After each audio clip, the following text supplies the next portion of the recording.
He went from America's beloved basement to a prison cell with bars that won't open for at least 25 years. Danny Masterson, the actor millions welcomed into their living rooms every week on that '70s show, is now inmate number unknown at North Kern State Prison, serving 30 years to life for crimes that destroyed multiple lives while Hollywood looked the other way. This is the story of how fame, power, and an organization's silence created the perfect storm for decades of alleged abuse, and how justice, though delayed, finally arrived. The year was 1998.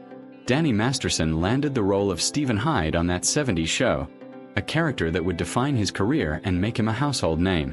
The sitcom became a cultural phenomenon, running for 8 seasons and catapulting its young cast into stardom.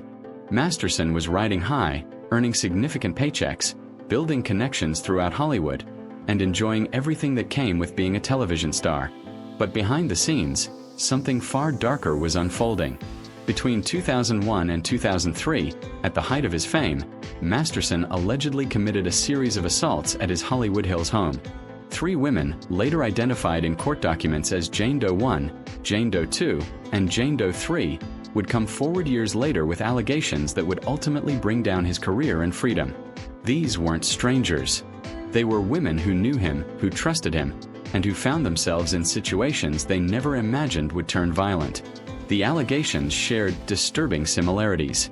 The women testified that Masterson drugged their drinks before assaulting them. They described being incapacitated, unable to defend themselves, and waking up to the horrifying realization of what had occurred. But perhaps even more disturbing than the alleged crimes themselves was what happened when these women tried to seek help. All 3 victims were members of the Church of Scientology at the time of the alleged assaults. Masterson himself was a prominent Scientologist, part of a family deeply embedded in the organization. When the women attempted to report what happened to church officials, they were met with resistance, discouragement, and what they described as outright intimidation. The church has a documented policy, as later confirmed by the trial judge, that not only discourages but actively prohibits members from reporting fellow Scientologists to law enforcement for illegal behavior. The women testified about being told they were responsible for what happened to them, that they had done something to attract the incidents, using terminology specific to Scientology practices. Years passed. The women struggled with the trauma, the isolation, and the weight of silence that had been imposed on them. But eventually, they found the courage to go to the police. In 2017, amid the broader cultural reckoning of the Me Too movement, the Los Angeles Police Department launched an investigation into Masterson. By 2020, he was formally charged with 3 counts of rape by force or fear. The entertainment industry responded swiftly. Netflix, which had cast Masterson in the sitcom The Ranch, fired him from the show. His career came to an abrupt halt.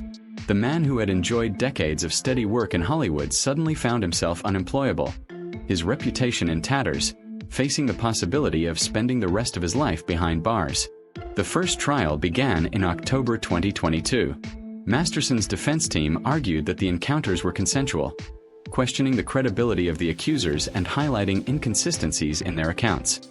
The jury deliberated but ultimately could not reach a unanimous verdict. A mistrial was declared, and Masterson walked out of the courtroom a free man, at least temporarily. Prosecutors refused to give up. They retried the case in April 2023, this time with a refined strategy. They presented evidence more directly about the drugging allegations and brought in detailed testimony about the Church of Scientology's role in silencing the victims. The courtroom heard stories of harassment, surveillance, broken car windows, tampered electronics, and even alleged attempts to intimidate the prosecutor himself, including claims of someone trying to break into his home and run him off the road.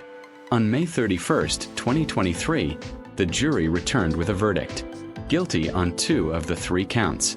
The courtroom erupted. The victims, who had waited more than 20 years for this moment, wept. Masterson showed little emotion as he was immediately taken into custody. 3 months later, on September 7, 2023, Judge Charlene Olmedo handed down the sentence: 30 years to life in prison. Masterson would be eligible for parole after serving 25.5 years, meaning he would be in his 70s before he could even be considered for release. The judge made clear during sentencing that Masterson had shown no remorse and appeared to still lack understanding of the gravity of his actions. The impact rippled through his personal life. Days after the sentencing, Bijou Phillips, his wife of more than a decade, filed for divorce. The family he had built collapsed along with his freedom. By December 2023, Masterson arrived at North Kern State Prison to begin serving his sentence. His attorneys continue to fight, filing appeals and habeas corpus petitions claiming ineffective counsel and prosecutorial misconduct. They maintain his innocence. But the legal reality remains. Danny Masterson, once a beloved television star, is now a convicted felon serving what amounts to a life sentence for crimes committed during the peak of his fame. The case stands as a testament to the courage of survivors who refuse to be silenced, even when powerful institutions worked against them. It demonstrates that fame and influence can protect someone for years, even decades, but that truth and accountability can still prevail. The basement from that 70s show has been replaced with a prison cell, and the laughter of a studio audience has given way to the silence of incarceration. If this story impacted you, hit that like button and subscribe for more in-depth coverage of cases that shaped our culture.